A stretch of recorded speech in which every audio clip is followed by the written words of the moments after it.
All right, guys, we have a special episode today, podcast episode of Chillin with Chet. I have some really good friends in town. I think you guys are going to recognize them. So quick round of applause for yourself. We have the 1320 crew.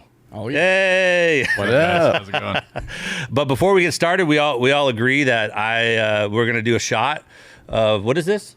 Don Julio 1942. They found the big bottle, guys. So Big bottle. So let's all round up. We got to try it with the orange here. Okay. Who gave me the baby shot? Or you want my big one? You gave yourself fine. that. You got to try with a little orange, unless right. you hate orange or something. I love orange. Orange is so good. All right, All right. fellas. Cheers. Cheers. It was a great day.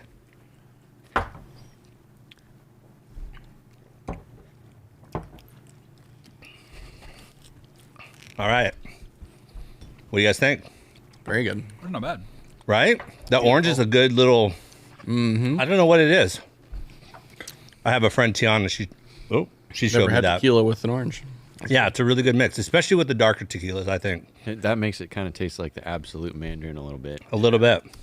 Yeah. I love it. Yeah. All right, let's start off with just introducing yourselves. We'll start here with Kyle. Go ahead. Kyle Loftus. I run 1320 Video. All right. Pretty simple. We'll keep it short. Go ahead. Matt Verbanek. I work for Kyle Loftus.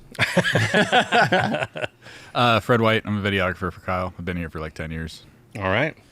Scott Whitty doing video, photo. Been here for a decade as well. Oh, wow. You've been here for a decade? Yep. All of us have. I think the least tenured person's like 5-6 years. Got a good crew. Wow. I had no idea. I honestly, it makes a lot of sense, but I had no idea. I mean, Woody looks seriously like 25 years old. How have you been Thank here for you. 10 years? Pretty I close. appreciate that. Yeah, Because I was skipping high school back in the day. He literally was. I'd be like, hey, we're going to Koch this weekend. And I'd be like, yeah, I guess I'll skip a couple days of class. That is like how Kyle, how you recruited Garrett back in the day. Didn't you see him out and about or something like that? Chase introduced me to him. Streetcar Takeover Chase Yeah. introduced me to him at a weekly car meetup at Sonic. Yeah. Yeah, that's pretty cool. I think the fans will go into all that stuff. We'll go into, the genesis of the channel and where it all comes from. And I asked you earlier, so you have never done a podcast before? I've just been on one. Yeah. That's it. Whose was it? Do you remember? It's actually a health nutrition company in town. He Okay. owns Nudon Nutrition. New Dawn, yeah. Okay. So nothing like big mainstream in like our Not an automotive, no. Okay, cool. No. All right, so that's good. I think the people are going to really like it. I mean, you guys are a massive channel. You are what I would consider is the #1 drag racing channel.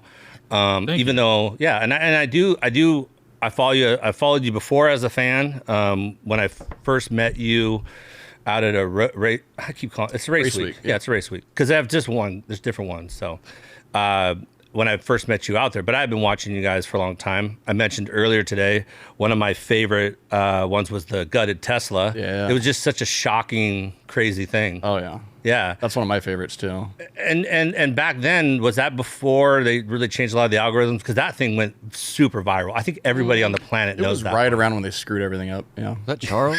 Yeah, Charles. Yeah. That was North Carolina. And I remember a buddy of mine who doesn't follow us at all, but knows I work for 1320, whatever. He's on Twitter. I wasn't on Twitter. And he sent me a screenshot of Elon Musk sharing our video. Elon Musk bet. himself sharing our video. I screenshot it, sent it to Kyle, and Kyle's like, no way. That's It was crazy. actually him, too, yeah. Yeah, that's awesome. Like it's a little different today. I mean, every day he gets more and more popular. Right. But I think even back then that was a huge push. Mm-hmm. Yeah, that was a really cool video. I just remember thinking like all these guys are out there with these big hot rod engines and everything else, and they were just getting spanked, and it was so sincere and real. And that's what I was talking about earlier was, the YouTube world explodes and does well when you guys just show reality. And that was super realistic. There was no BS about it.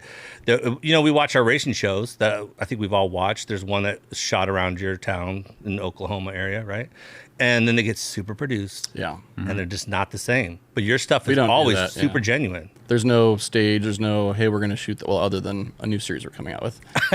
that I'm involved in. It's all just run up, stick a camera in someone's face, get that natural reaction. Don't warn about anything. Don't tell them what you're going to talk about. And it's just as real as you can get. Why don't you tell everybody why were you guys out here? You can explain why. Yeah. We're starting a new video series. It's actually coming out probably tomorrow. Yeah. The first episode, 1320 Garages. Oh wow. And we're gonna feature Chet. I know. Down the road. Yeah, I think the guy I might be going after. He's got a lot of nice cars. Mine are a little busted up right now. Everyone has a different collection. The fleet it used to be. You still have cool stuff though. You still have cool stuff. It's got personality. That's what my mom would say about me when I was growing up. You got a lot of personality. The thing we're learning about this series is that when you see someone's entire collection, you really figure out what they're about. Like, you see their personality through their cars. It's really interesting. There's one, Chris Sills, which not a lot of people know yet, but when you see his collection, he's going to be something like interesting. And it's like centers around a generation of cars that he liked when he was a kid. Yep. Yeah. And he just loves everything he's bought that centers around that. So I don't know if you're going to read the comments of this, but this is going to come out pretty soon because this is easy cut. I'm running the video back and forth on it. So it doesn't take long. A lot of stuff we do is pretty produced. It takes a little bit of time.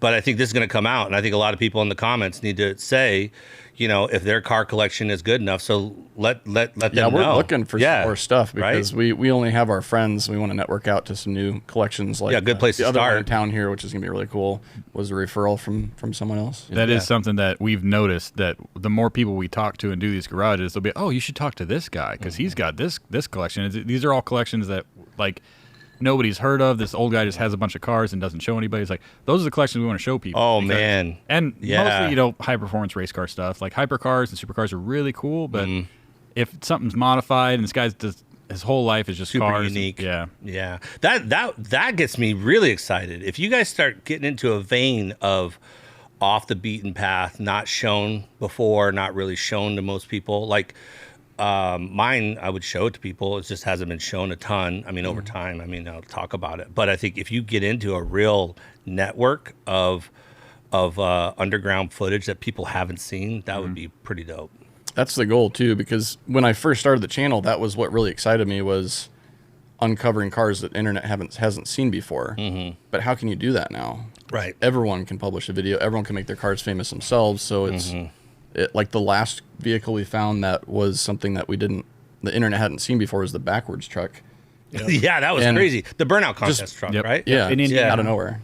Yeah, that was nuts. But it had been like a year since we'd seen another vehicle that we hadn't seen all over the internet before. So it's a whole different. Oh yeah. I mean, that's gonna be the real challenge. I think if you guys can get into that vein, it could really explode. I mean, people will be waiting bated breath to see that type of stuff. I mean, not that they wouldn't want to see Uncle Chet's collection, but I think they definitely can predict a little bit of what I have because they've seen it. But I mean, to get into a vein like that would be pretty neat. That's really special and unique. I haven't seen that before. I think when people and like Jay Leno, he goes and he opens up his garage. It's so big, you never really see it all.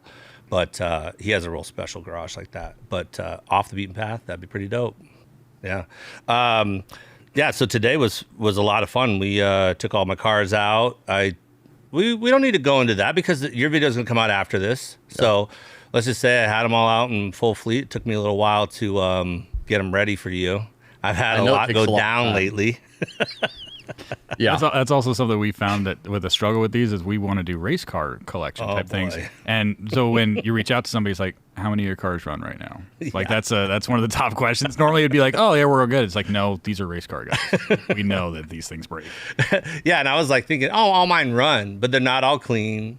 Let's say the stereo's not in the Via Cross right now. I mean that Eclipse though. The Eclipse is pretty special. Crash. The Eclipse is doing its job. You guys all smiled as soon as you said the Eclipse. Yeah. That was the best $2,500 investment I've seen in a while. And I have some terrible ones. That's a good one. I haven't had that much fun in a car in a very long time. Yeah, it's like it's kind of like when I've raced those lemon cars that I have. It's like you just don't care. You destroy. All you want to do is finish the race. But then when you finish a race or you do something fun with it, or like we had a great time, it makes me fall in love with them. And I really learned that with Garrett. He falls in love. Like people think, oh, he likes Leroy.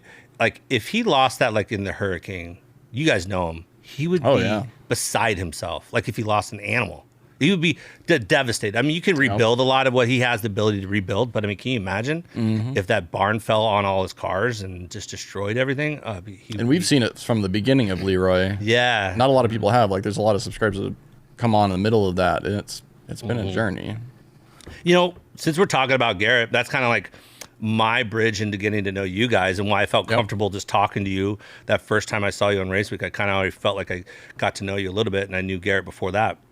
So he's talked about a little bit, but I mean, from your perspective, you know, when did you guys meet? When did you guys run into him? And, and was he just another kid in the group? I've always curious about that. You know, how'd that come to be? A lot of the people in the 1320 video crew have just been friends. Like, everyone here has just been friends that have picked up a camera and had fun with us. And that was the same thing with Garrett. Chase from Streetcar Takeover, he introduced me. We had a weekly car show at Sonic. We just meet up with friends. There'd be like 20 to 50 cars. Right. Cars and coffee style, just everybody meets up. Just crappy cars. I mean, some of them were There nice. were some nice They were, cars. yeah, I know. It's like my Clips. It's like 50-50. My but Clips, I could it's just roll up. all of our friends. You'd that have had been the same- welcomed with that Eclipse. Oh, yeah. It didn't matter what kind of car you had. It was just our car friends. Yeah. Like-minded. And all sorts of drama happened at that event. But anyway, met Garrett, and just goofy little kid. Nothing really stood out other than just being really fun to be around. And we'd always like film him doing stupid stuff and send it to each other. He really clowns around. People don't realize, like, off camera, he's a clown and he's crazy. Oh, yeah. He's crazy. always been like that. It's all natural. Yeah. How That's old the was weirdest he? thing. How old was he when you met him? Yeah. How old was he? Well, I he want to was say 16. he had to have been 16. Yeah, he was real green. Just got his driver's license. He had that STI. Yeah, he was 16. He had just gotten rid of the F-150 and got the STI when I met him. I could be wrong, but I think Chase met him because they street raced each other, and they got pulled over. Or I don't know, but anyway, I met him at Sonic, and I don't think it was the day that I met him, but somewhere shortly after that, he's like, "I see you have an Instagram you don't use." I had posted like one photo 5 years ago. It had 7,000 followers. It's like, you just want me to post what you post on Facebook on It was your a newer Instagram? platform back Yeah, then. it was. Very new, yeah. I wasn't hipster enough to use it. So. Yeah. Actually, we literally had shirts made for him that said Instagram hipster on them. I have one of those. Yeah. shirts, Yeah. That'd be a One of nice those, classic. That'd be a nice classic of a limited run if you brought it back. Yeah. No, that's staff only. Sorry. You can't get a red shirt unless you're, yeah. But yeah, the rest is history. Like, I let him grow. He grew my Instagram to like Over a million. Yeah. I need a Garrett. before. I need a Garrett right now. Yeah. Like right now. But hard to come from by. what he did with first it was Instagram, then it was the Facebook, and then it was CarBuzz paid us to post articles on our website, and he would pick which articles out of the ones they sent him to post, and then he would come up with like a title thumbnail to put on our Facebook, and that's kind of how, like, what conditioned him into figuring out what would go viral and what wouldn't. Like, he had a lot of practice with that. So when he started making YouTube videos, he really had a good feel for what worked. And I can see why he'd be offended when I first met him. I was making fun of his Instagram. I said it's pretty weak. Like, I had like 40,000 followers at the time from some other stuff I did with Diesel Brothers, and it's a different channel that I ended up changing the name of it to a charity of mine, and then I just walked away from it because I mean, I really don't like the social media all the time. It wears me out. And I remember making fun of him, though. And I'm like, this is pretty pathetic. And I literally, you know, Garrett, I think he went home and just started grinding on it. And then before you knew it, he was like 100-something thousand, 200,000. He's like 1 million now or something like that. It's crazy. Oh, yeah. Definitely. But yeah, so that's cool. That was the story. So around that time, what was 1320 like as a like, compared to what it is now, which is elite, one of a kind? What was it like back then when Garrett and those guys were? I'll tell you. Oh, shit. That's so awesome. I did not know that you guys had all been here that long. Buckle up, buddy. We're about to take When the I ride. started, we were in the back of his mom's, like a tannish gold. 98 Town and Country. Yeah, It was 98 classy. Town and Country. Gold. Selling stickers out of the back of the trunk. I remember on the way to Cots, I'm pretty sure it broke down. We Yeah, had to, go the get water another pump locked car. up. Yeah. We had to rent a newer Down minivan. yep. So, I mean, went from that, and then, you know, like, long story short, we ended up getting some booze, little tables, a little tent thing we brought, and then we kind of worked into, I think it was like a 15, 20-foot trailer, and now we have a 40-foot long trailer. It doesn't go many places now, but our merch crew is just, like, working away. I've back seen at that the one warehouse. on race. Like, imagine like the Walmart 10 by 10 tent. Yeah. That's what we started. Like 2013, that was our booth. I Also know. did a That's where minivan. I'm at right now.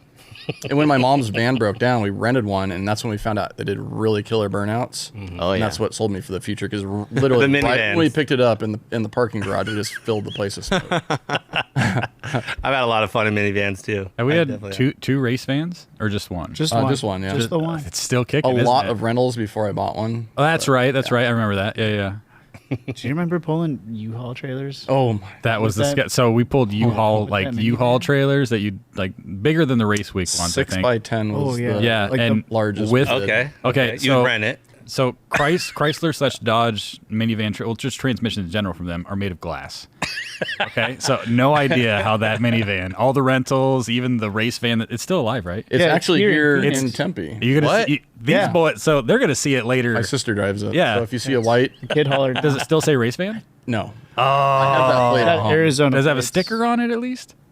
I'm sure it does. Actually, I haven't seen it. I'll see it this week. All right. Been So to a anybody in the Phoenix area, if you see a white van, God's very van.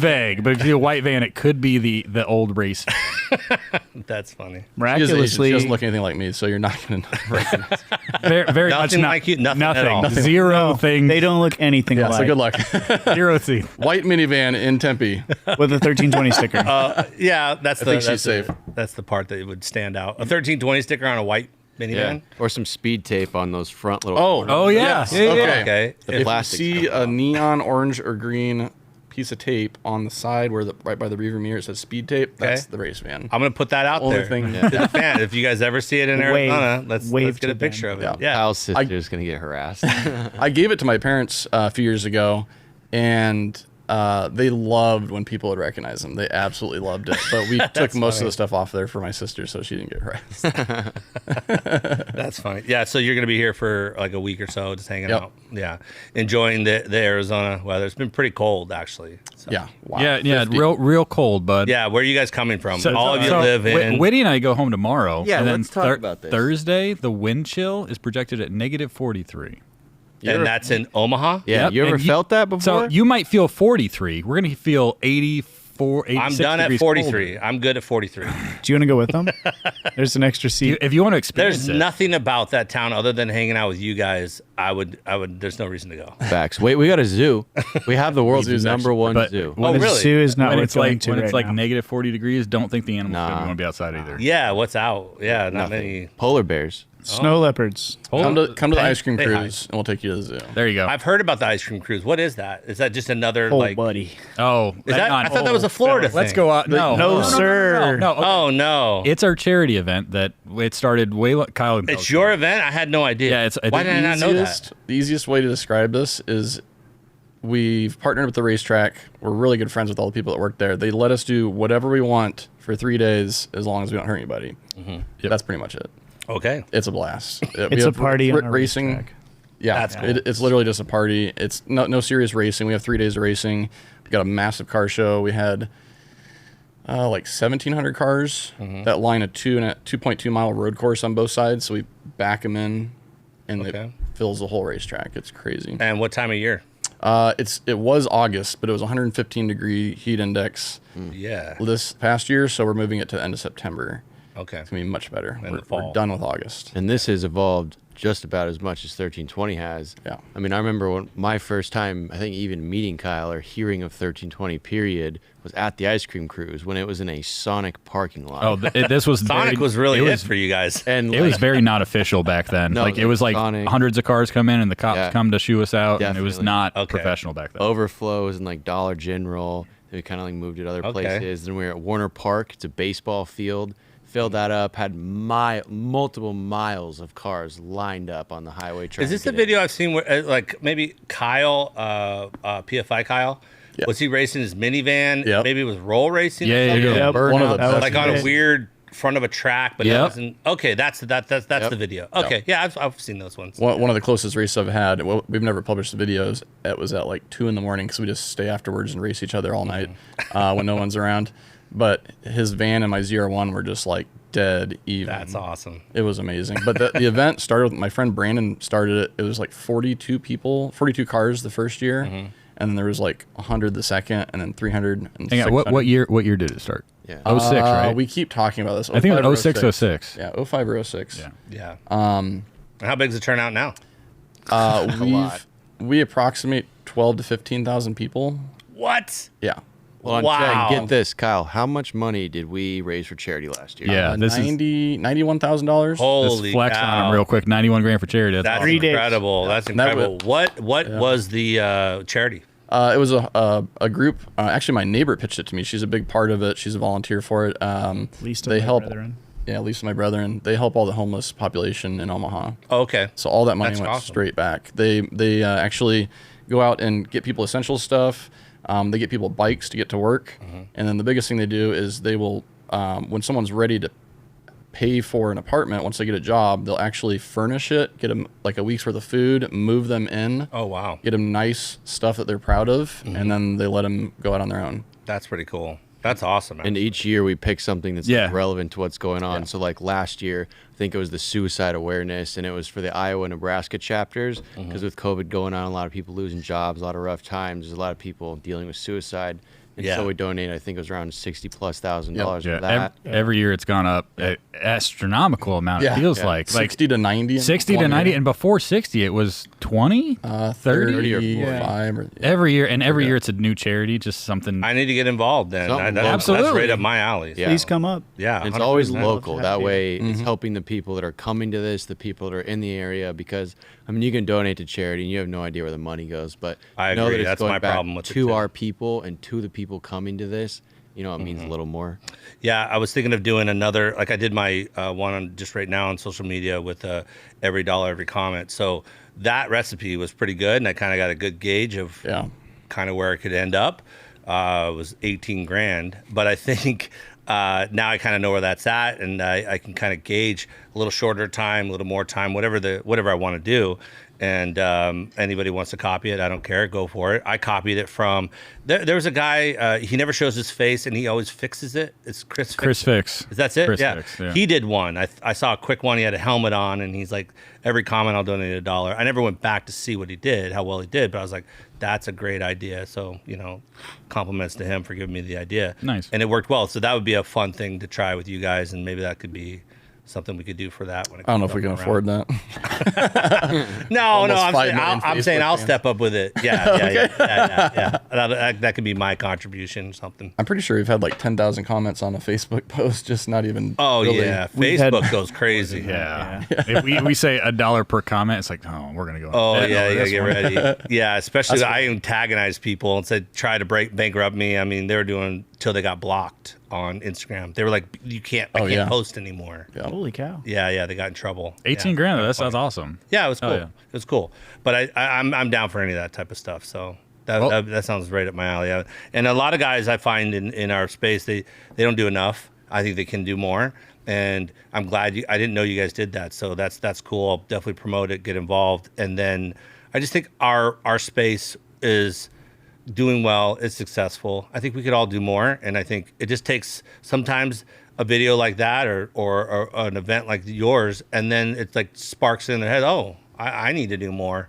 I've done well, let's give back. And Yeah, definitely. it's a real full circle thing. We have a volunteer staff of like 150 people, and I asked them who we should donate to the next Yeah. year. It's always got to be Omaha or Council Bluffs area, something local, and then we do some research to make sure they're. Definitely local, definitely small. Yeah, where you have an impact. I hate when I feel like we give and then it just, Susan G. Komen, right? I'm all about that. My mom had breast cancer twice, but it's like I don't know where that's going. Who knows? There's a lot of filler in there. Yeah. And it's nice to do smaller stuff, I think some of these donations that we're given are probably the biggest donations these people have ever. Oh, that for feels sure. good too. Yeah. That's yeah, really it's just like satisfying. we're helping them out. It's like this is enough money that they could last their program for years. Yeah. Lots of tears. Were you at? Like I wasn't we there for gave- this last one. Oh, no. we did the suicide for Yeah. awareness thing. We gave them the check, and like all of them cried. That's awesome. All That's of them awesome. cried. It's huge. Makes an actual difference. Yeah, it really It does does. make a difference. It makes it all worth it when you see that. So to hop a little bit, I was going to ask you guys, you travel all the time, right? Yep. And I want to hear from each of you. What is you could be your most memorable place that you've been to, or but now I would say that stands out as one of your more favorite places you've ever been. And it could be the event. It could have been, whatever. Just what pops in your head is one of the more favorite things or places that you guys have been to. One at a time. Kyle? You're going to start with me. I've Such got a- 20 such- years. No pressure, Kyle. Okay, go ahead. That's a tough question. All right, so I'm gonna keep this quick.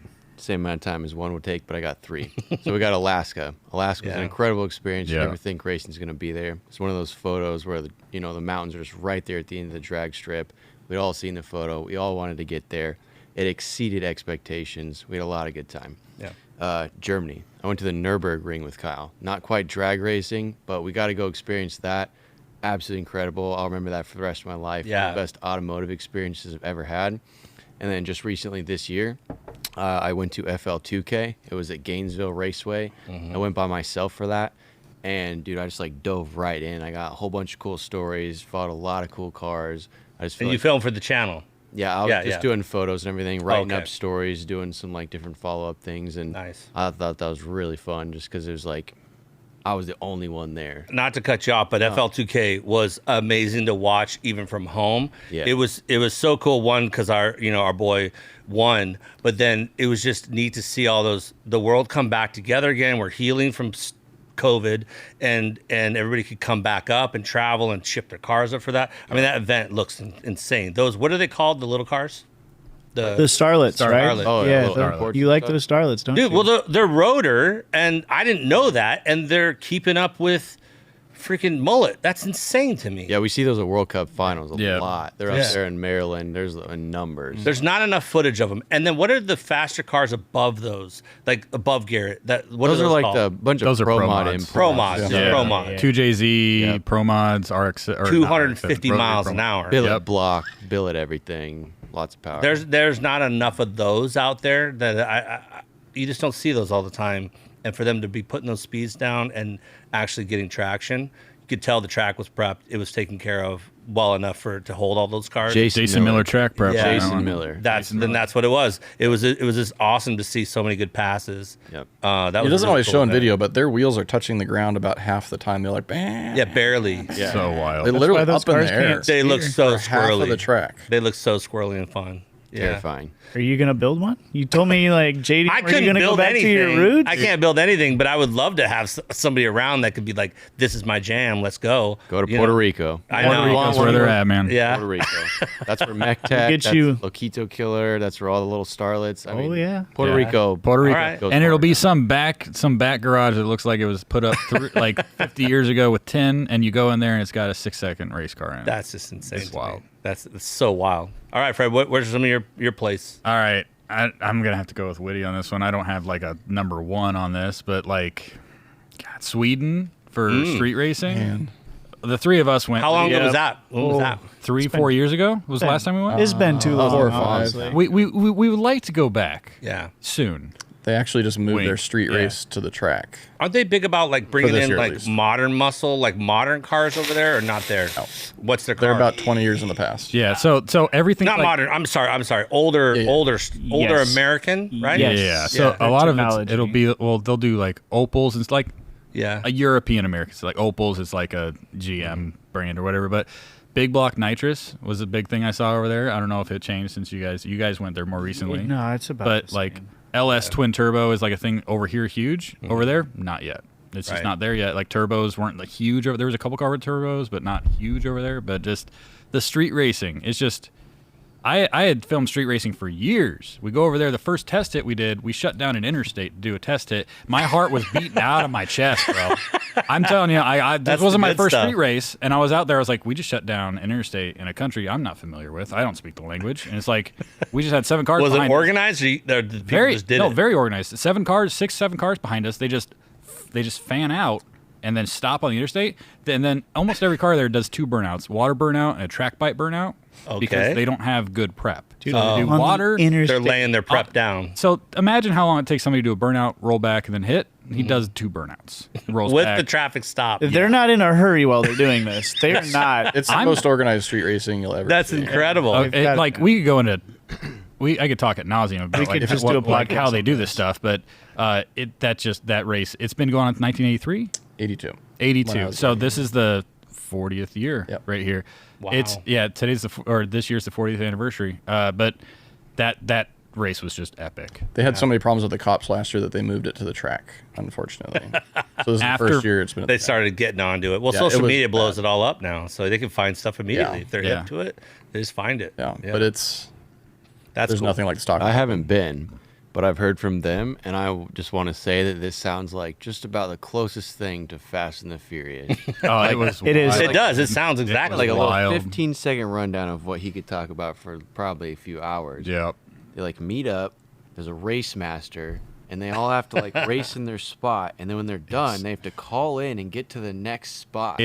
Oh wow! If we went through the actual process, you'd be like, "This is the most organized thing I've ever heard of." There's 4 different race crews, and then when you win, you call into this one person and tell them, and then they figure out who's racing next. And whoever calls in first between you and the next guy in the bracket gets to decide where you race. Wow! So you can 30 miles.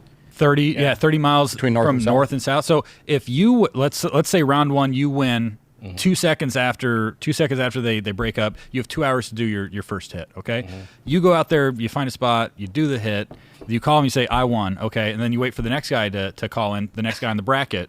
When he calls in, he's like, okay, that guy has to call you now and figure out where you want to race because you called in first. So you get to pick your So spot. if you're up, that's incredible. If you're up north, you got a big block twin turbo, whatever, something that's really hot, and you want to let it cool off for a little bit, you're like, you got to come up to me. Yeah. So if they're way down north, you got to drive 45 minutes to me.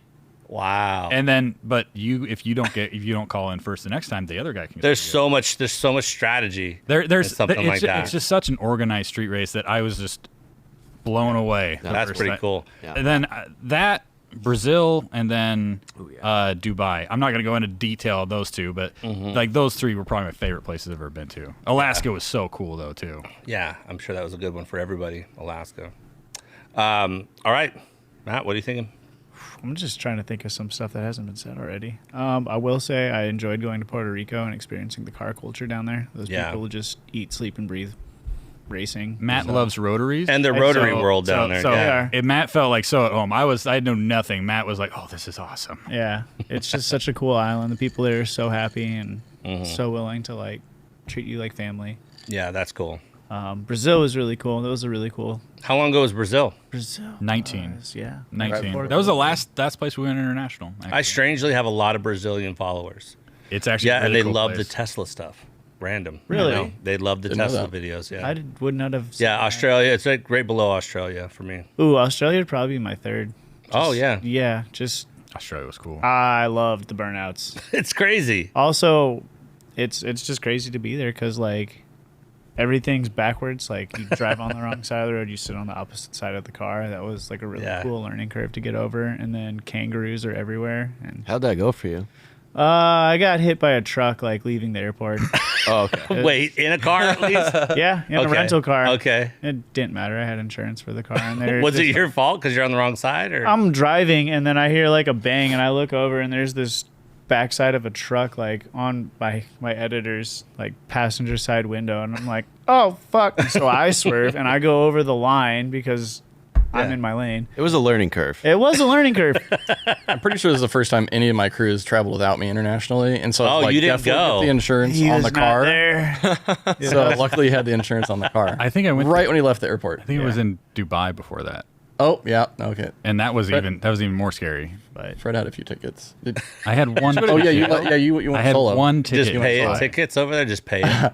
Oh. Or just leave and never come back. This was the weird. So at the end of the week, I meet up with the rental car guy, and they gave me a 650S McLaren for the rental for the week. Normal. That's what I normal. said. Whatever. When I landed, I didn't know what I was doing there. Literally, That's I didn't have insane. any information. Then the next day, I get a 650S. But anyway, Couldn't get a hold of the guy that you were meeting for like a couple hours. Yeah, it was a scary. I was by myself in a country I'm not familiar with. Yeah. It's one of the most uncomfortable places to travel solo. Yeah, Yeah, it was. I wasn't having a culture good time until that happened. Until they said, "This is your rental." I was like, "Oh, this is awesome." It's a language barrier too thing. It wasn't that bad. Not It really. really because everybody speaks kind of a form of broken English. Right. You can communicate, and also cars are international language. We figured that out going everywhere. Cars That's are cool. international language. That's but, true. It's just very intimidating right when you get there. Right. Did you go to jail that time, or was that when? that was Kyle. Okay. I didn't Kyle go went to to jail. jail. Kyle went Kyle to jail. went to jail, But yeah. For a GoPro. So at the end of the week, the rental car guy there is at the last spot or whatever, the last party we're at, and he's collecting the rental cars. And somebody's like, "Fred, the rental car guy's here." So, I'll go. He comes up. I walk up. Here's the key, and he's like, "I'm sorry about this, my friend." And he's like he needs the money for the ticket because the ticket goes to them because they own the car. So it was a couple $100. It was fine. Yeah. But when I got back, I gave Kyle like a couple $100 and their money. I was like, this is what the ticket costs. Sorry. That was on, I put it on the card. So here you go. There you go. Yeah.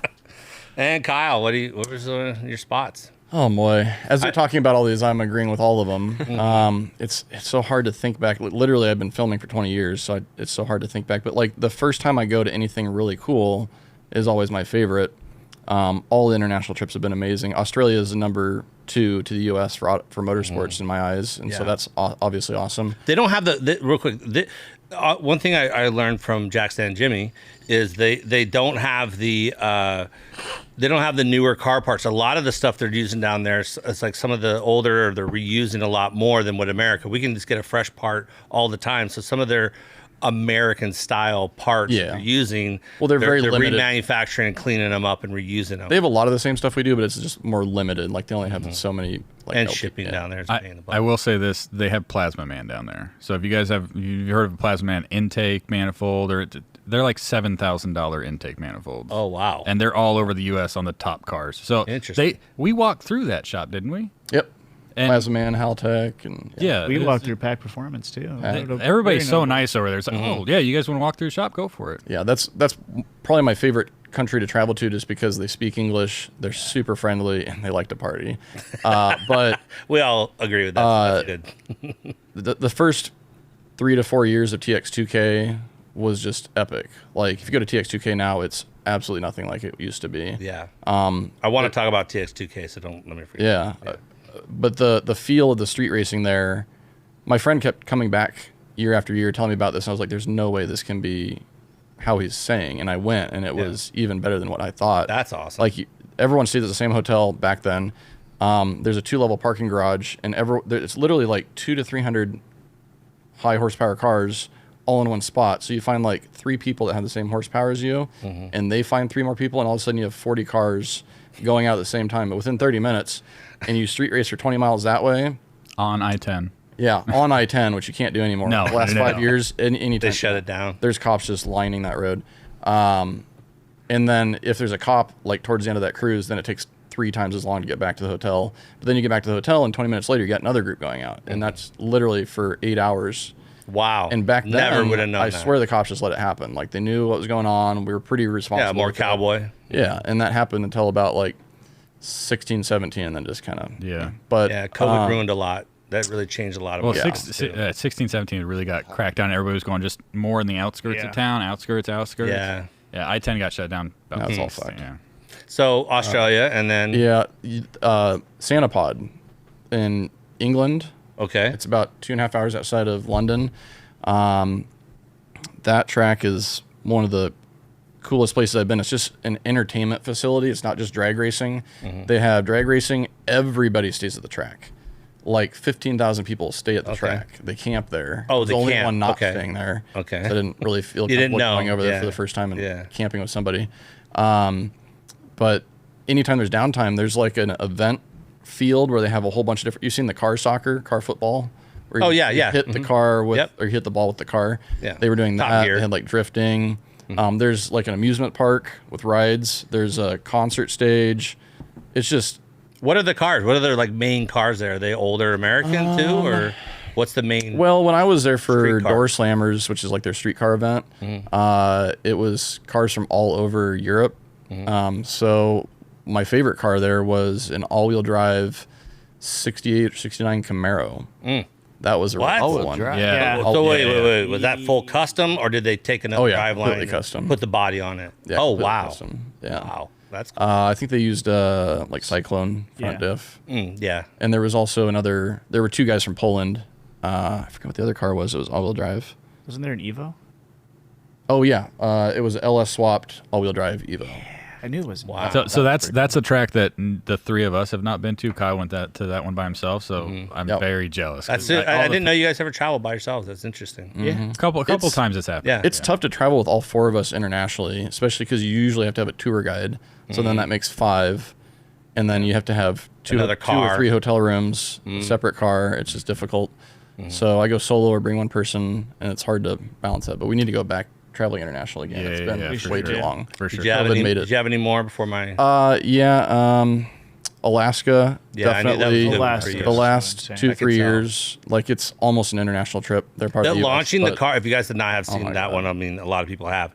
But when you guys they launch these cars off of a cliff, and it is right up the alley of like what I love. And then the Whistling Diesel era, right? I would call it, Right. of the destroying cars and everything else. It's right up that alley too, and it is like an epicenter of doing that. They've been doing it for a little while, right? At that Years. weird Oh, place? long time. Years. 16, 17 years. Something like that. Oh, that's crazy. It's just like it's the first time I've ever it's on the 4th of July every year. So it's the first time I've ever had a 4th of July in my life where I didn't see or hear a single firework. I think everybody Same. hears the same thing. Really? But I didn't care. It was so Well, worth it's it. for America there. It was- I could tell from the videos. was It's really hard for me straight to do. American. When we were there, we're launching these cars, and some of these cars are going pretty far. I'm like, this is not like, where's the government? it Like, looks this is really not, crazy. It felt wild because like they fall into this. They might get if they get to the water. That means they're within like 50 feet of a person. And they did. A couple of them They did get really sure close. did. Yeah. Some of those hit the water. So like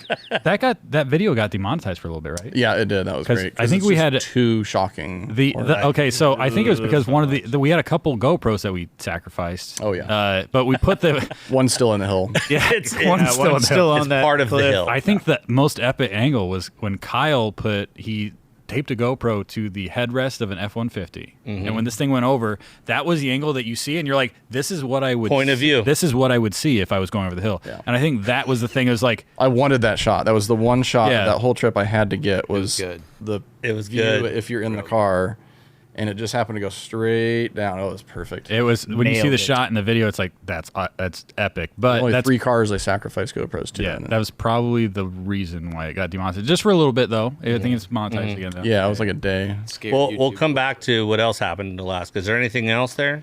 It just Any other Oh, spots? Any man. other spots? I hate to leave That's anybody really out. tough, man. We've been to You guys every have single been. place we've been to has been great. So, fun fact: never actually been to Mexico. I know we say it all the time. We've never actually been. So, if anyone wants to, Nobody watches this podcast. we go to Mexico every You weekend. can say whatever you want. Nobody's gonna see it. Yeah, we Mexico. one day we'll go street racing in Mexico.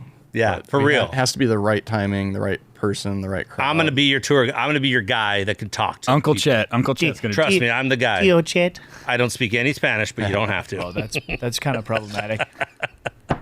There's plenty more I could list. With all the places, though, I do have to ask you guys, when you started this thing in Nebraska, driving around at Sonic, right, and doing all that, could you have ever imagined all these places you guys just talked about? Could you ever have imagined being with this group, because you guys obviously get along, and if you fight, it's probably like brothers, style, your family, and could you have ever imagined from the beginning, like that's what this was going to turn into? No. No, No. not at all. I mean, I it was- hated You waiting. might have had high hopes and dreams, but this is Yeah. pretty crazy. And I left out Stockholm. That's literally the I best street remember racing that. in the world, but they've already mentioned that plan. Okay, yeah. Fred hated me quite a I- bit. I did. Yeah. we're best friends. Oh, really? That's hey, love and hate is It was very like- similar. Yeah. It I was was- like, we I was almost had a looking couple at- fights. I was looking at stuff because we're starting another series called 1320 Stories. Little spoiler alert, but we're going to launch the first one about how I started it. And I was going through everything from like when I lived in the dorms, like 2001, 2002, and just kind of like remembering what it was. And I would collect videos from all around the world. I had like a folder of all these videos of drifting and street racing, stuff like that. And there were videos from Stockholm Open from like 2002. And I'm just like, damn. Yeah, it's crazy. I've been there. Yeah. Like we made that a worldwide. I mean, they made the videos pretty popular over there. Our friend Yeah. Kimmo made them very popular over there. But I mean, I hate to think that we're part of the reason why they can't street race anymore. But the internet as a whole is kind of a reason why it's become too I know. popular. I think you are the reason for a lot of positive things, especially with cars and awareness and how incredible it is. Like Garrett was fighting for his racetrack, right? We all talked about that. And he needed to keep these houses away. And Garrett may have, he was destined to do something. He's a special kid, right? But I mean, he may not have been who he is today in this world. He might have been a lawyer, and there's so many things that you guys and your channel has positively changed, that not only changed you guys and your life trajectory, but I think a lot of people, and then me personally, when I met you on that race week and I raced Donald Walters, and we'll get into that, that kind of got my brain turned on to like, this is fun. And I love to document it. And I was telling Fred about that. I love the documentation. You guys have one hell of a video roll to show generation after generation of what you guys have done during this time. And I just think that's really, really cool. But on that, let's take a quick break. Let's refill our drinks and come right back. All right. All right, guys, we're right back. And I wanted to ask you, Alaska has been this really epic place. I know you guys all love that. It also was not the best place for you, Kyle. What happened out there? We had 7 days of awesome adventures. Well, we had 4 days of awesome adventures, ended with the car launch, and then I decided to stay a few extra days. And what did we do the first day? The jet boats. First day. Jet boats are great. Oh, yeah. Like what Garrett does? Yes. Yeah. But we went out to an ice glacier. And then we were trying to figure out what to do the next day. So we went side-by-siding. Mm-hmm. You always got to do like outdoor adventure stuff. Colorado's my favorite state to go to, and Alaska's probably a little bit better, but a little harder to get to. Shit's all over Colorado. Right. Shit's all over it. I'm sorry. It does. It's just not as accessible. But anyway, we went side-by-siding, and we were out for 4 or 5 hours, I think, and we got back to our cars.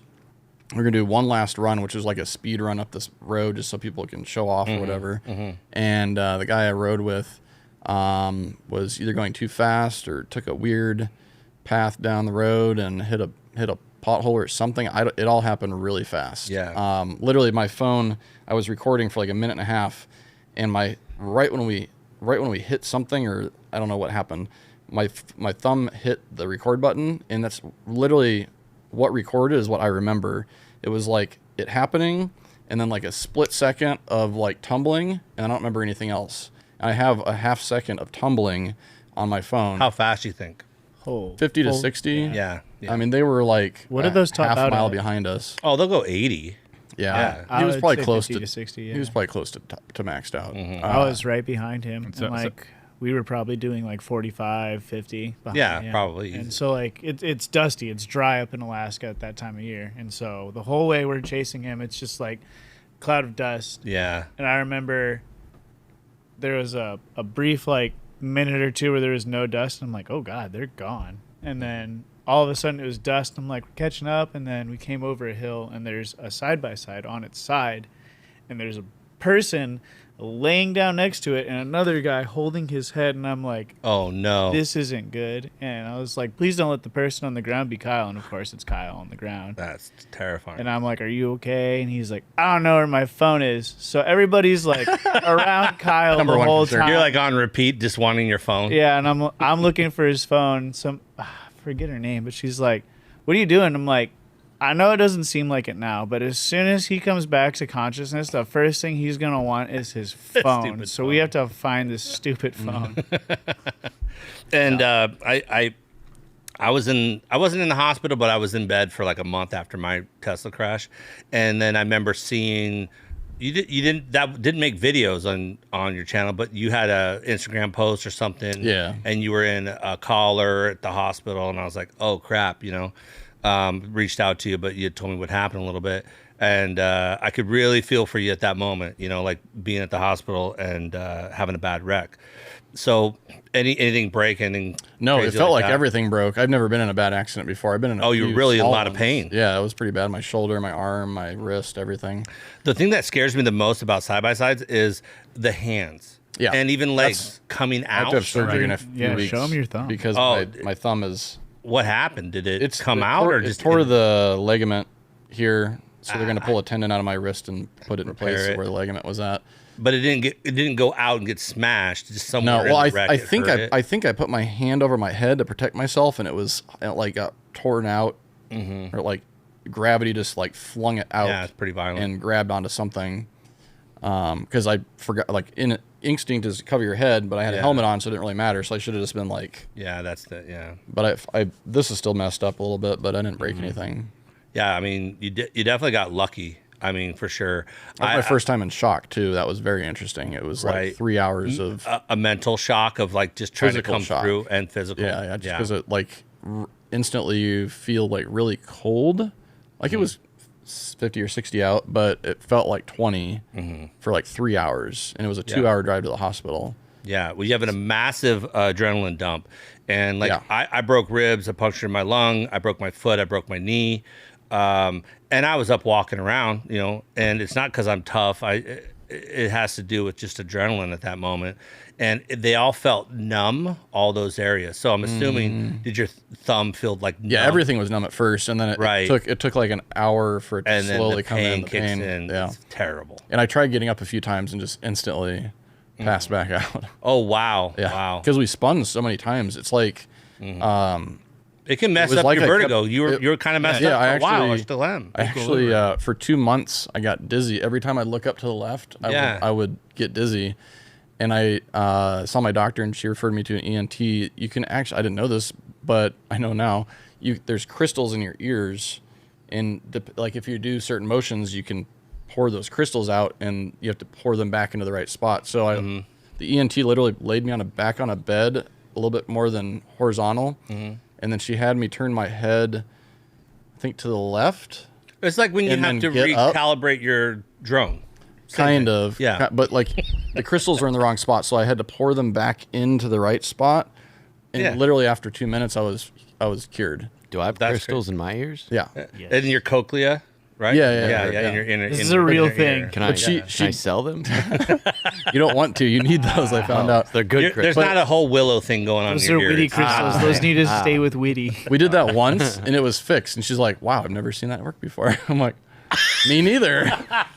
Cool. She learned that like 10 years ago. And I've always wanted to try this. Yeah. So Chet, imagine this. Like, so Whitty and I are back home at this point when Kyle's doing this. We know he's going out and having fun, whatever. And then we get a text, and it's just a picture of Kyle in a neck brace. And we're like, I think that's what the whole world saw. Like, how did Kyle almost just die? Like, what is the story behind this? Like, we almost 1320 just became like a figment in our imagination. It almost became 320. It was scary. It was really scary. It was like, what happened to Kyle? Is he okay? Like, what's the situation? Like, it was a scary situation. Yeah, that is super scary. It makes you think about a lot of things. We're always trying to get into the wild, crazy adventures, and that was not what I thought would be the craziest wreck of my life. It's in a stock side by side. Yeah. Can we just think about how he's been street racing for 20 years and this? Right. Well, not the first time, but the most serious, and it wasn't even in a street raced car. It does make you think. I mean, running in the Tesla and having fun like that and just going crazy, people don't understand. I mean, they can get to 160 miles an hour in a quarter of a mile. And it's just, we all know it's like that.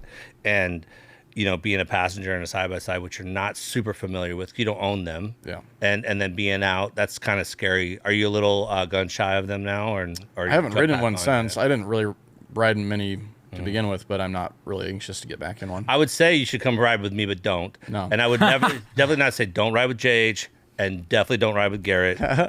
Don't ride with it. Oh, side by side. I wanted to buy Matt one in the for a side by while. side group. He would be good. very nice to you. I'm good. And he's very. I've never seen Matt roll over. Yeah, I think Sand rails. Yet. I'm okay with sand Yet. rails. Oh yeah. You're very safe in the sand. Yeah. That was actually a crazy We've one. actually had oh some my God, I crazy- about like- broke my back in one of those. Was that in Qatar or in California? That was, I was in Qatar. Yeah. That one I rode. We were doing the wheelies downhill. I always wanted to do that. Just oh my gosh, that was a crazy experience. Yeah, that's came down insane. and The like power. pretty much cased the sand rail, and it just like, and my head was down just a little bit, and just, and the plane ride back there. I was find that the brutal. most compression back injuries come from sitting, right? So like side by sides and rails and stuff like that. And you Yes. hit the bottom and that shock goes straight up your spine. Yep. This is another one I'll give to the world. I think somebody needs to come out with a legit racing seat that's mass marketed. It needs to be in every single Polaris and everything. And that the seat is an impact seat designed that you could almost bolt them into everything. And I think like a harder, not what you would imagine a shock, but it's a cushion within the bolting system, almost like an engine mount. Just that motor mount would be enough to really be a little bit more cushion for people. And I think you could almost do it yourself. There needs to be some. There's something, because I've had so many friends, they have bulges in their spine and their back now. And it's from, we rode quads, got destroyed on quads. My buddy broke his neck on a quad. But now it's the compression injuries in the lower back. Yeah, that's the worst. So, yeah, that's crazy. In case you haven't noticed on the channel, we don't ride with as many people anymore. There's been a series of events that have kind of. I mean, nothing really bad happened, but it's just things that we took note of. Things that could have been. It could have gone extremely bad. Yeah. Yeah, I don't know if we want to glaze over this or whatever, but New Orleans trip a few years Oh my ago. gosh.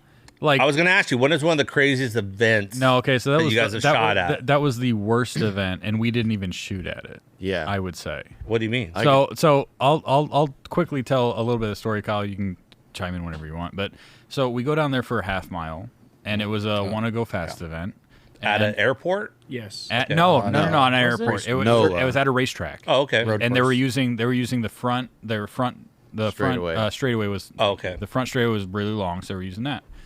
And our buddy Jeff Hageman, he has 2,000 horsepower GTR, 2,000 horsepower CTSV. Like we've seen him for years. He's just one of those good old boys, Southern guy, and he just loves to have fun. Super He nice. gets away with anything that he does. He's like, I'm just going over there, have fun. And he just goes out there and runs like the record CTSV pass. I'm just having fun, man. Like he really doesn't care. But Yeah. the thing was that Want to Go Fast only tested this straightaway to about 160, 170 is what we heard. Right. And Tom When- was one of the. Or not That's a Tom, pretty quick car. That's going to be like an 800 horsepower No, car. most of these cars are going for over 200 was the goal. Well, that's Yeah. not most, but a few of 'em. There was a lot of cars on There the was property enough going up for there. fast 200. ones on the lot. Jeff was the first fast car to go. When Jeff went, the shutdown was very bumpy. Okay, and we weren't there. We were literally in line to get in. We got Okay. stopped at the gate. We were stopped at the gate 3 cars back because that's when the wreck happened, and Jeff didn't make it. No way. Okay, so after Jeff didn't make it, and we'd all communicate with him, we all talked to him, we all interviewed him, like very personable guy. He was in your phone. That's how I'd know if I know somebody. Yeah, it's like it was like That's tough. We were on our phones, like, no way, that didn't just happen, and we're like 3 cars away from getting into the event, and it's like, are Oh, you serious? wow. So we tried it. We were like, okay, well the event's done, obviously. Yeah. Like, and that sucks. We just lost a friend. But like, we're here. We're working. We need to go do something. We went street racing. Okay. I was in a McLaren. Kyle, what were you in? Mustang or you were in Supra. How long ago was this again? 3-4 years? 4 years Okay. ago. And the reason we were late for that event is because pretty much everywhere we went years ago, we would go street racing everywhere. And we went street racing that night, and then we just got to the event like 30 minutes late, but I'm glad that we did. 'Cause we might have had Otherwise, we someone set would up have filmed. filming. And we would have had Yeah, a it's a GoPro. good and terrible We would have had a at the same GoPro in the car. It would have Yeah, been. that's But, hard. So we went street racing, and I was in a McLaren. At some point, we were doing a pull, and then McLaren's one of the rear tires just went flat. Tire almost came off the Blew They just- at like 170. Oh my gosh. So I don't know what that feels After like. that happened, I was like, okay. Was it fairly controllable when it blew? ish? Yeah. Like when it was like, what was that? And then we slowed down real quick. He didn't panic, so that's good. Well, he didn't break he hard. knew something was up, so he slowed down real quick. But then after that, like it was before that rather, I was behind these guys racing, and then Supra all of and a a Mustang. All of a sudden, the Mustang goes over 2 lanes. No, that was the Supra. Oh, I don't know this Supra part of goes the story. across- You guys tell the story. Just I like didn't- in remember Florida, this. where it's like you're drag racing all day, and then all of a sudden the storm shits on you for like 2 minutes. It's like, well, we hit a rainstorm that rolled through, and it was like dry and extremely wet. Right when the Supra's turbo spooled up, it got wet.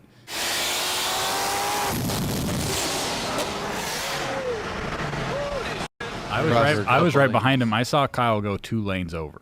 Wow. Almost if that- T-boning the Mustang. if that- that was it. if was, that was the it Mus- caged or anything? That Mustang would have been as fast as the Supra, they both would have been at least hit in each the other. ditch. Yeah. But it came over, and the Mustang, you went off on the shoulder Yeah. to avoid it. But it was like those 3 things, like Jeff. Oh, Pat- that wasn't the one last bad. thing though. No. Remember the pad? Yeah, hold on. Let me. I'll tell my this goodness, dude. There's- I'll tell this part, and Okay. I'll also note that. So after Jeff, we heard Jeff passed away. He's obviously a lot. It wasn't just like a racer we'd known. He He was a was a buddy. little He closer was a than that. friend We of went his. street racing, track racing, out to hang out with him. Like, it was rough. So I was like, I'm not getting in a car. Sorry, I'll drive the rental car. I was like, not happening. There's some bad vibes going on right now. So we lost our buddy. I watched him almost get in a wreck because the tire comes off the car. I watched Matt's car almost T-bone my boss's car at 100 across 2 lanes. Right. And then Kyle's like, all right, sorry guys, we're not going to do any more roll racing. Let's just go to the pad. They literally dropped us off at the pad in the cars we were roll racing in. Yeah, and so we roll up. It was a great weekend. I mean, not great weekend, but it was like for content, it was like just nonstop. Right. Yeah, it was probably like one of the worst days Yeah, of it my was life. worst weekend. It was pretty Not bad. even kidding. So What's then, the pad? A burnout pad? In New Orleans, there's not a street race. epic street race spot called dig the spot. Pad, and it's dig racing, and it's been around for decades. All right, so then we roll up.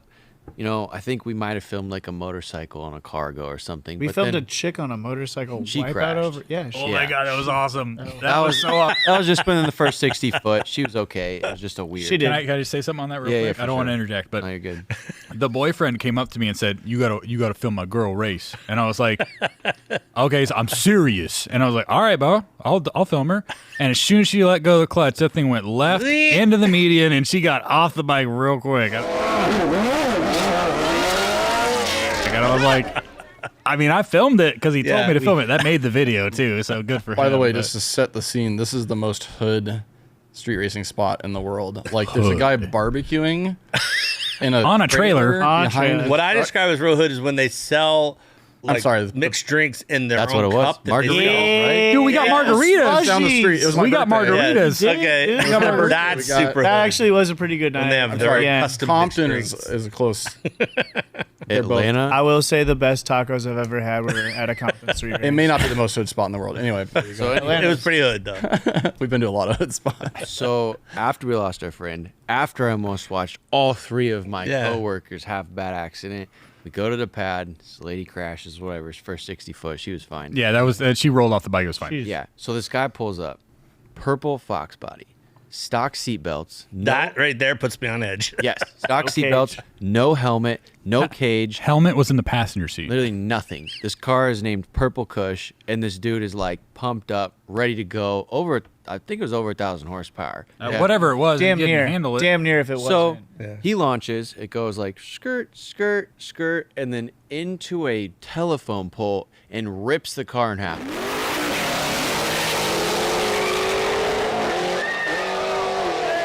When I tell you that, Wow. I mean, Yeah. they were literally two separate pieces of the car. Matt's like one of the first. No, it didn't people up- even make it to me. I'm at mid track and I just see this car get wrapped around a pole. And in my head, I'm like, he's dead. And then in my head, Yeah. I'm like, if he's not, you need to get there and see if you can do anything. So I run up. I'm the first one there, and I'm staring at this car, and it looks like a Coke can that somebody just like was bad. stepped on. Literally So like, bad. smushed. It's like wrapped around this pole, and I'm like, what do I do?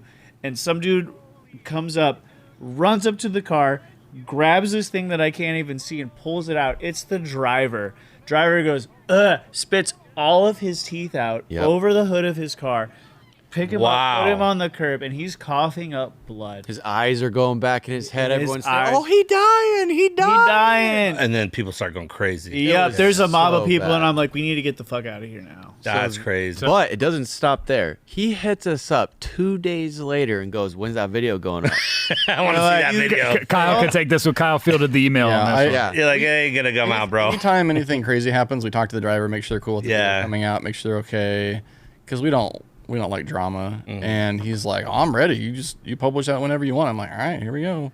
Well, on this And top, not only that, but he had wrecked 3 other cars, And he's 2 or wrecked 3 one since then. Yeah, and then he wrecked one after that. Yeah. Well, and during that accident, he broke all of his teeth, his collarbone, and all his ribs. But he said he's good. Okay, so that guy apparently doesn't put a cage in anything, and he like we just said, he's wrecked another car since then. I don't know if he's a cat, but he has 9 lives. And he's got maybe He's 1 or 2 running left. out. hey, somebody's keeping count. I'll tell you that. Yeah, when Somebody's when that It's not him, I'll tell you that. when that wreck happened, I was in between the cars at the starting line. I don't know where Kyle was at. I think you were like 60 I foot? was right behind the cars. Okay. Same. Matt was at mid track. yeah. When that car hit, I was like walking, and then as soon as the car hit and everybody started running, I stopped walking because I was like, I'm not about to film a dead body. Yeah, that's tough. We have never had the unfortunate opportunity to do that, and I was like, I'm not doing it. I was like, I'm not walking up to the car because everybody's running it. And then somebody ran past me and said, 1320, like thumbs up, Yeah. like hands up. I was like, this isn't that. You almost got got to put yourself in a weird mindset that like you are there to document. The world maybe doesn't need to see that, but maybe not insurance adjusters, I should say, but like family and other people will want to see it. So you almost need to. Well, I didn't if you stop can. filming. Yeah. I didn't just like Matt ran up there to see if the guy was okay. Right. Period. Not thinking that's about what matters. filming. Yeah. Was just like, let's see if it's okay. Yeah. When I was walking up there and everybody's running past me, I was like, I'm not about to go up there and film a dead body. Yeah. Matt that's and a I tough thought, one. Matt and I thought he. I thought he was dead. Now, I saw how that much car- made the video and how long ago was this if people want to look it up?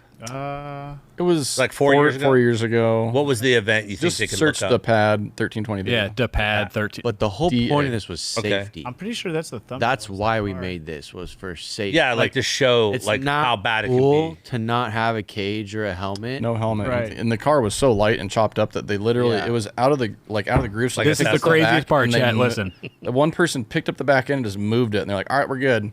So your car is not angled right, and you have just two buddies that were the size of Woody. No offense, Woody. No, I'm a small guy. Picks up the car from the fenders and just moves it over 6 inches. That'll like, do. Like it's nothing. And I was like, and there's no cage in it, and he's not wearing a helmet. And I was like, wow. It's cool to be alive. I'll tell you that. It's Yeah. Yeah. That's If you're one gonna- of the biggest things. Way with cooler to be safety. alive. Yeah. Yeah, that's It's crazy. cooler to get in a crash and be able to walk away and talk about it than it is to be in a wheelchair or dead. Yeah, I have. So on that topic of craziness, there's one I want to talk about. Texas 2K last year, I think, was a crazy one for you guys. And then, but before that, I want to go into you guys position yourselves on the track for some epic shots. And I think I get scared for you guys. I think a lot of viewers get scared for you guys because I've seen multiple times where you're standing behind the little wall. And then it's like right at you. Then you go back and show I was standing here, and this is where the wall hit. So you guys have been in some crazy positions. Now those walls, That's crazy. you say little wall, but those walls are built, and we know they're built to take this kind of hits. But Yeah, big cement stuff. But I'm saying not tall. They're not super tall. Right. I've been in some situations down there, but I think the most notable ones, Matt's been at the finish line for some of those, like Dirty 30 and stuff like that. One of them, there was a whole bunch of wrecks. I can't remember the name of it. Matt was right there. One of the wrecks, like I think they shut the track down because there was like dust or something. It was too dirty that day. Oh yeah, that was a dirty 30. Yeah, Dirty that 30? was- Yeah, and it was dirt, and it was actually dirty. The track was dirty. They and just it hit finished right in it front and of you. they polished the top of it and it left all the concrete dust on the top. That's why it was so slick. Yeah, that was a But crazy. Matt almost had a That was a 50-pound bad- sandbag. That was just a bad day. Yeah. So like the run right before that, I think it was a Chevy Nova. Car ahead of him made traction and just blasted past the finish line. And I remember looking over my shoulder before I moved the camera and seeing this Nova come at the wall, and I'm like, I'm not turning around. I'm going to get blasted by whatever comes off this car when it hits. And it hits the wall maybe like 10 feet away from me. I'm like, oh, that would have been good for the video. I didn't get blasted with that much debris. Yeah, it's crazy. Then they get the track cleaned up. The next pass, Is that Nick a and Mustang or something? There were 3 cars that almost hit you that day. there were two that were close. That like Nova, I the white Mustang, and then Nick. yeah, Nick's car just was the next one, and that they shut it down on the last one. It was like crazy. Caught well, fire. his car caught on Did it catch fire. fire? so- There's a lot about that was a COVID situation. yeah, we Yeah, weren't There's really a supposed bit to- there's a whole conversation we could have about that. But anyway, Yeah. so he comes across the finish line, hits the wall right in front of me, flips the car over. He had a toolbox in the back of the car, and some of the tools got out. And when the car flipped over, it spilled fuel out of it. So the tools scraped across the ground, sparked up the fuel, Yep. lit his car on fire. It was crazy. And maybe it has to be like maybe 5 seconds in total that this whole thing happens. But in my head, it's like minutes. Yeah, Yeah, it it was- slows down. The car is on its side, it's on fire, and in my head I'm like, do I drop this camera and do I run up to this car and help him get out? That's a lot of fire. And then miraculously he like pops out of the top, and he's doing this with his hands, and I didn't know what the heck this was about, but he front flips out of the car, lands on his back, and gets away from the car. And that was probably one of the craziest Yeah. wrecks I've seen Like today. and he's a good friend of ours. He We is. filmed his cars. We've we seen filmed like five cars of his. Like Yeah. all the cars that he's had, they've been wrecked either like from unfortunate circumstances or he's been wrecked into. He's a good driver. He builds good cars, but just the way the races he goes to, sometimes things happen. Yeah. He also had 2 50-pound sandbags in the trunk for ballast, and one of those almost hit Matt in the head if you look at the video. Oh wow. And then he also had his gloves in the tool bag In the toolbox in the back. trunk. Yeah. And that's why his hands were burned. Yeah.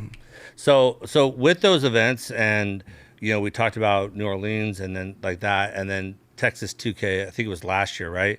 There was a lot of good wrecks. You have a lot of really million view videos. My question is, when you get there and those things are happening, I'm sure you guys are probably the best on the property at saying, do you believe in that there's a mojo going on now? Like, do you feel like there's a kind of a trend happening? Like when I watch it, I go, that was a crazy event. There was 3 things going on. Then you go to other events and nothing happens. There was a bad wreck at the last one with Cletus that he The cars have just gotten that much faster. Yeah, and then Texas 2K was crazy. There was a ton of wrecks. They really need to shorten that track is one of the biggest things. They run past the finish line by a few hundred feet.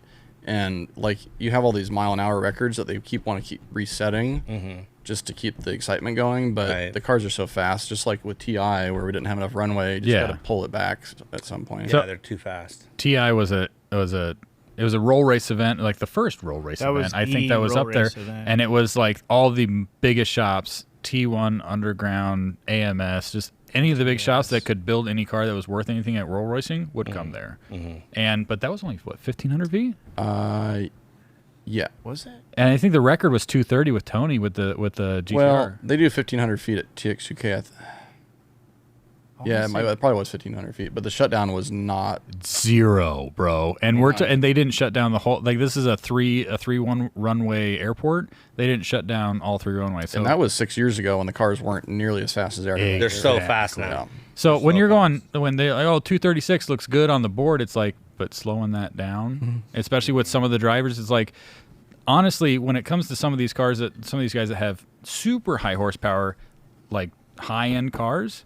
When you see them race those cars, it's probably the first of the time, like one of the 3 times they race it all year. Right. They just got it. They got it finished, and now they're going to bring it out. It's not even that. It's just like some of these high end cars. There just aren't events for them. Yeah. There's no place to run them. It's like, it's kind of. I don't know how to put it. It's like they need more seat time, but also the cars need to improve better in certain areas. It's like, and just like the whole combination of last year and seeing all of those wrecks, it's like. None of these could have been prevented by at least more seat time or something been prevented in the braking system or anything. It's like, it was just, there was a lot more wrecks than I think should have happened. Talking about runoff and tracks, one of the best ones is in Great Bend, Kansas. And, oh my goodness, dude! And one of the videos that I was in, that I was featured in, was what we call now Donald Walters. We didn't know who he was. Yep. I think your guy. thumb was crazy Porsche guy. He rolls up in a Taycan, goes right up to Garrett and says, "I'm gonna sit because it's my podcast." He's like, "I got something that's gonna eat your fucking ass." And we're like, whoa. And I heard him say this. I didn't know he was like a 70-something-year-old man. So when I heard it, I was like, oh, protect mode. Garrett's got someone in his face, right? Because he has a line. People, if you've ever been to his events, any event he goes to, he's got a line. The guy barged through, says that to him. I turn and I see it's an old guy. So then I'm letting it kind of go a little bit. He's harassing him. So then I jumped in. I go, oh, you got a Porsche? You have a Porsche? He's like, yeah, I got a Porsche. I go, oh, I got a Porsche too. And he didn't realize like how unique that was that I had a Porsche there. It was the first time I'd been on a race week. I said, well, let's go race, So I kind of shucked him off of Garrett because Garrett was like, oh, God, he's in my face. And I thought this would be fun. There's no way they'll let me race him because he had no helmet. He had no nothing. Yeah. He wasn't registered for the event. No, he wasn't registered. He just drove in. We're talking, okay, folks at home, we're talking about an old guy that drove his Porsche 75 in the middle of Kansas to a racetrack and just Kansas. Picked the biggest guy on the Brand new property car. and said, I want you. I'm going to eat your ass. Imagine your grandpa driving a Porsche Taycan to a track in the middle of Kansas and calling out one of the biggest YouTubers on the planet. Yeah, no you ran up to me and you're like, Kyle, this guy just said he's going to eat Garrett's ass. I'm like, what does that have to do with it? What? He's gold. He's gold, Kyle. He's gold. Kyle, film this. I'm not filming that. Yeah, wait, what? We're a different kind of channel. Not this channel. But it was so crazy. So I was like, there's no way. So let's get him shucked off. Let's go get him. I'll challenge him to a race. There's no way they're gonna shut him down. And Matt's like, yeah, sure. He goes, no, he first goes, is there money? Are you guys racing for money? I go, yeah. And I look at him, I go, $100. And he goes, because I knew he's got the Porsche. He's, of course, he can do $100. He goes, yeah. He goes, okay. If there's money, okay. So then we cut to the line. You guys pick up the video there. We talk a little bit and we race. And I had such an uneasy feeling. I mean, I didn't know this, but he didn't know where to pull up to in the burnout box. He He didn't know any of that. The line. Yeah. He like pulled past He it. asked me where the staging lights were, where to go up to. Oh my God. This ought to be an interesting ought to be good. It was just crazy, you know, being that old. I remember looking at his rims and they were all curb rashed. You know, it was just like this. And he still had the Porsche shirt and what they, at the dealer, when you buy a car like that, they'll go ahead and grab a couple shirts over there, grab a bag, a Porsche bag that you can keep that, you know, whatever. And it was still in his front seat, you know, like his front passenger seat, like that gift bag. So I was like, did he just borrow this? Did he just buy it? Whatever. And I asked him and he said he just bought it. But I didn't feel comfortable being in the right lane because you have to go to the left after the end of the race. Yeah. And I thought, I'm going to let him do his thing and then he's going to pull to my left. And what he did, you had camera on him and he shot right through the track, right through the end, the finish line, kept on going.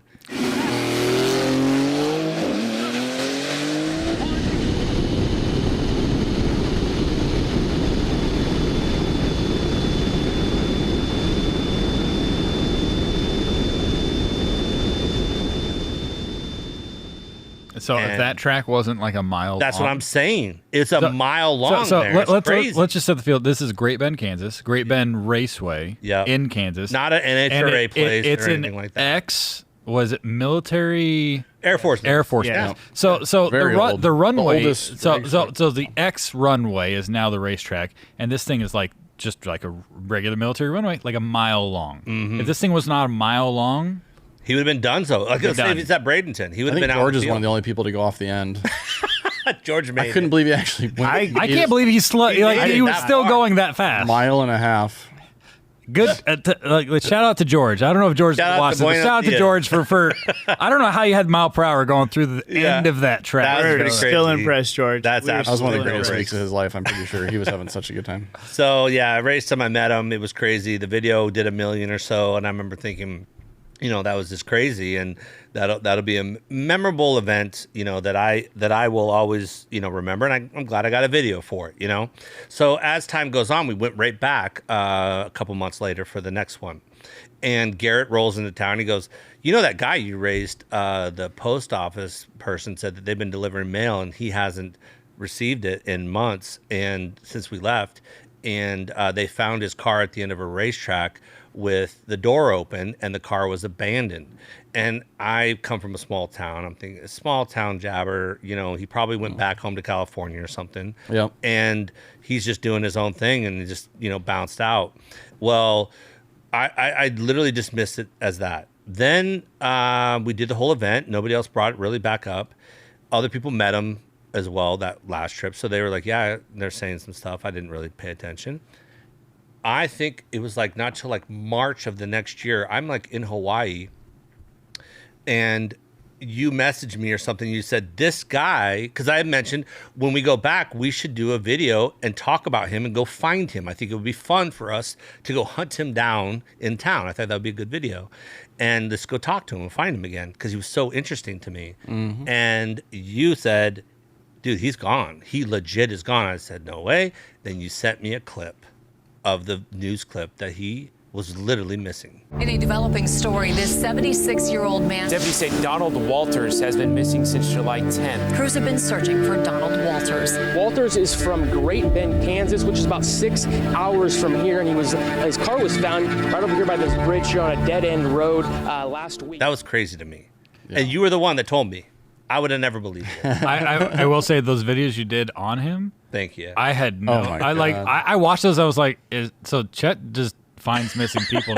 That's my thing. I was like, if I went missing, I want Chet on the case. Oh, Like, Chet, yeah. that was what it was. I was like, this is really good. I was enthralled the whole time. Right now, we're about an hour away from Deep Fork River. This was the last location that they found his vehicle. We're going to see what we can find and retrace his last steps. The rumors, too, that everybody just goes to, is that he was talking too much and maybe the big government got rid of him. He was very intelligent. He worked for like the government. He helped Kilby invent the microchip. He trained spies for the CIA. And I'll be goddamn if everything Don Walters said wasn't 100% true. The area that his vehicle was located in was definitely not a place where general travel would be. The thing is, somebody drove that down that road, by whom we really don't know. They believe that he crossed the bridge, but then they lost his trail. He made some accusations. He could have shot his mouth off. He was an adamant anti-Trump. Let's say you say fuck Trump in this gas station. What do you think is going to happen?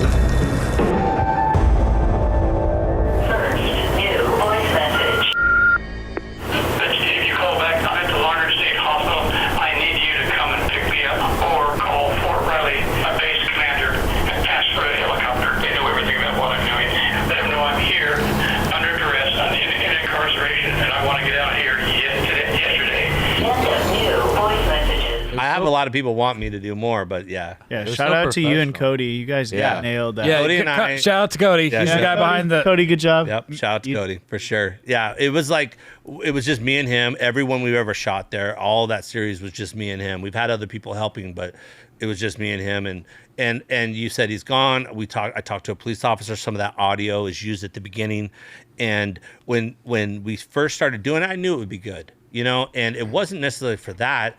I was like, this is maybe if it gets traction, let's go look for him, because there was another race week coming up, and I thought that's not that far. We'll just go look.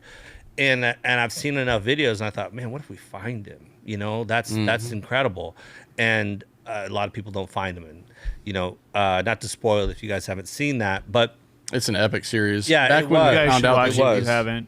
Back when we found out he was missing, our friend Thomas Till, who lives nearby, had started asking around and doing some investigation himself, and driving around his neighborhood and talking to some of the neighbors, and it was getting weirder and weirder very quickly. A lot of rumors. Yeah, a lot of wild rumors. A lot of those wild ended up rumors. being true, but a lot some of were true. Yeah, some were completely not true. Yeah. Yeah. I remember one of the guys is like, oh yeah, we've seen his car recently. We saw it through town. And what it turned out to be was they had a memory of him back then driving around town, but it wasn't in the last year. And there was just so much stuff. And actually my dad, he's 78 years old. He's like, and I never thought about it. He said, those cars, your Charger and your Tesla and stuff, that's like a pain in the butt. You think that small town had a charger, for him charging and stuff? And I was thinking, if he didn't have it set up at his home, yeah, that's a pain in the butt. And then I found out he was charging at a hotel every night, and he would go stay at that hotel a lot because it had a rapid charger for the car, and the car was really special to him. And he loved to drag race around town, and he raced all the time, and he was very into that. He was kind of a crazy guy. We found out he'd drag race anywhere when he left that day. Anytime, yeah. Yeah. Oh, and then I told you, I said, watch, this is the guy that runs through the crowd and kills everybody. And right, right in the crowd. Holy, I was not expecting that. When that happened, I don't know why, I was furious. I was mad too. When he launched, I was like, take me over to him. I'm gonna beat his ass. Yeah. I literally said that to Kyle, and Kyle said, calm down. He was bad. And I was big mad because I was like, these are all the people that are family to me, all the race weekers. Yeah. And he just launched a fucking jackass. No just clue. In the middle of nowhere. I was like, take me over to him, beat his ass right now. No. And Kyle was like, calm down. I was like, all right. No clue. All right, that's fair. He drove away after that. Yeah, it was just fun that I got to know you better, Kyle, during that moment too, which was odd. That's how we got to know each other better. And you were just telling me, it's true, and then all your sources were actually valid and speaking to everybody. So if you guys haven't seen that, crawl out from under the rock.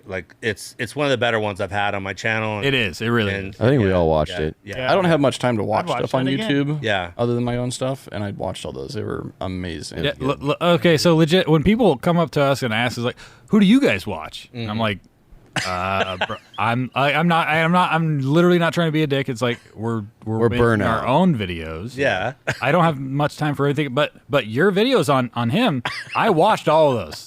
Thank you. I did, and they were I was like, this is so good right now. So if you're watching this podcast, you have not seen Chet's videos on this, go watch them. Yeah, they're pretty good. To this day, you've never. Nothing else is compared. Okay.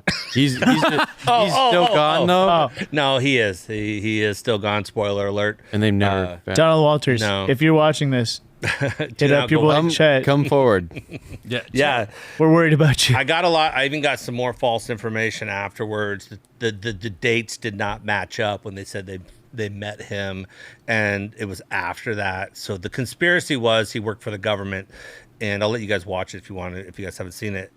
But he basically went missing, and the government was a strong influence in his life, and there is a strong theory that the government wanted to get rid of him because he just was talking too much, and that video went viral, and he was in a very high position of knowledge, and he was just could not mentally hold it together anymore to keep it as a secret, and didn't really care, and he just like talking, telling people he was a spy. He told us anything immediately. Anything yeah. And it was I was true. a spy. I did this. I did that. I was in this. It was, and all of it was like you said. You dug into it, and you're like, oh, this guy wasn't actually talking out of his ass. Like he was actually in, the secrets, the secret stuff in the government and stuff like that, and he knows stuff, and it's like, oh, that's weird because he's now like to us when we met him, I was like, this guy's crazy. I'll tell you one thing about him, which will lead into my last question for you guys. And it was, I found out through deep research that he actually got caught for drug smuggling. And this was back in the 70s. Before. What's your next question? It was before all the military stuff. He was flying a plane. He landed at an abandoned airport with a whole bunch of gas cans to fill up again. All the serial numbers were scratched off the plane. They knew drug smugglers were landing here and using that airport here in Arizona, up in the Four Corner area, I think. And they surrounded him and arrested him. Long story short, I don't think he did any jail time, but they basically arrested him for drug smuggling, marijuana and all that stuff. And he basically, what the conclusion was, is that he was at the end of it coming back home from running drugs down to Mexico. So he didn't have anything on. Yeah, he didn't have anything on him, but it was very suspicious, and they had enough to convict him and take away his license, his flying license at that moment. And he had tried to apply over the years. And that's what his affiliation was with flying. The airport and all that stuff. Strip and stuff. And he had friends that flew still, and he liked to race his Porsche against planes. And that was something that he still had a passion for, which he could never get his license back from that one weird license, that one ticket he got a long time prior. So with all that said, one thing I will steal from Cooper's podcast, he's doing a fun one out in Florida now. He's got a lot of people out there. So if you haven't seen that, you guys should check it out. Is Garza had a fun question, and that was, have you ever been arrested? And I'll leave it at this one. So, Kyle, we kind of talked about you being arrested. You already kind of joked about that. So have you ever been arrested, Kyle?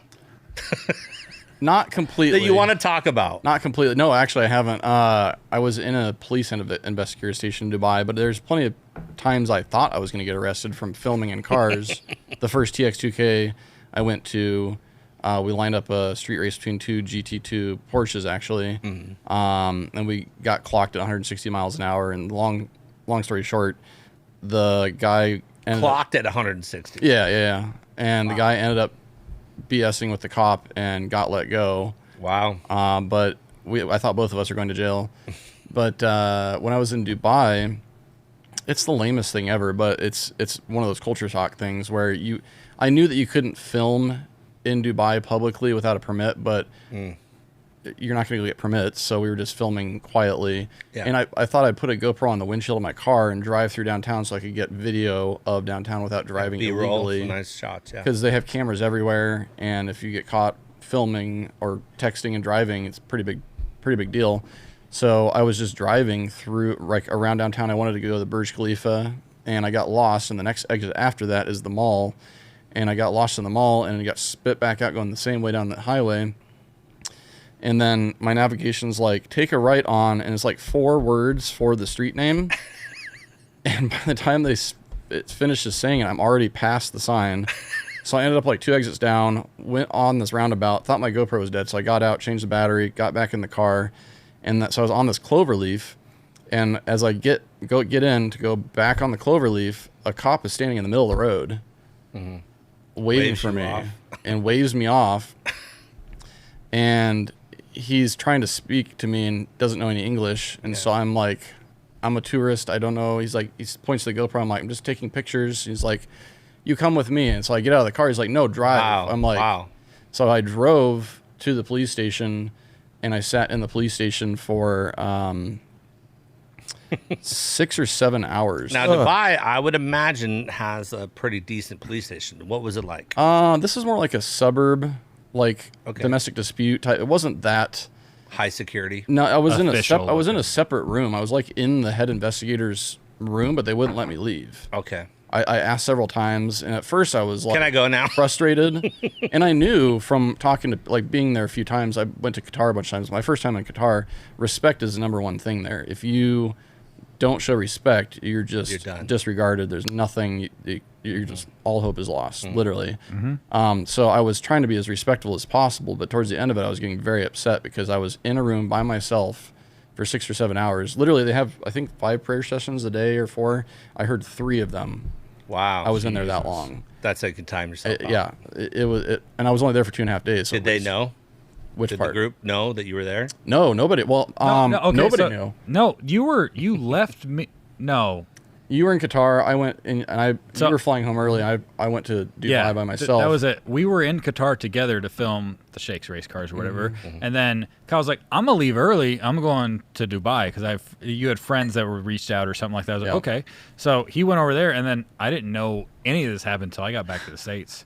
Because I flew out the next day, and I was in the air. I'm assuming when he was in a police station. So I had no idea. And I left my phone in the car because I knew that they were very sensitive about filming like skyscrapers and downtown and stuff like that. And you had footage without permits. on the car. And so I didn't know what they want. So I left it in the car, and they wanted me to hook my GoPro to their like 1997 IBM laptop, and they brought in like a USB cable, and they brought in, I'm like, it doesn't download to a floppy. No, and nobody spoke English.